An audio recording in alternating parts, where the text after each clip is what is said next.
So I'm still in Genesis with my father-in-law for our Bible study, and we're smack in the middle of it in chapter 28. And I honestly pulled in chapter 32 for this. And it's just so mind-blowing to me that Jacob was shown a vision of a ladder where angels are moving up and down from heaven back down to earth and given a promise by God, the same promise that he gave to his father Isaac and to his grandfather Abraham.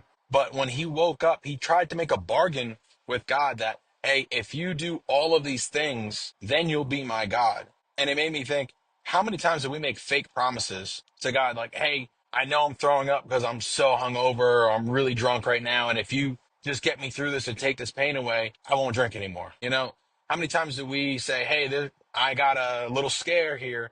Get me out of this and I won't do it anymore, right? Take away the consequence and I will try my best to not forget what got me into this situation. And we just continue to move so arrogantly that in chapter 32, just like Jacob, you think you can wrestle God, but God molded you. God knew that your promise was fake. God knows that it's an empty offer. It's an empty bargain because you're not going to keep up your side of it. He molded you. He knows exactly how you were created, so much so that all he had to do was touch Jacob's hip to alter the rest of his life to the point that he was known as walking with a limp.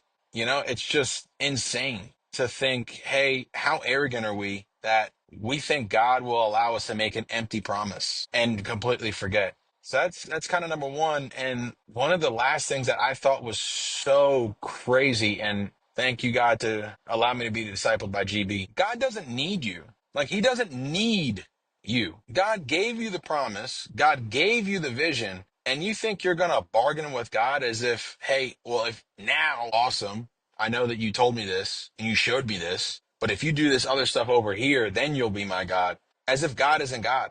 God doesn't need you to be God. It's just a little crazy. Sorry. I don't really have like a crazy lesson to this, but just thought it was insightful. Have a good one.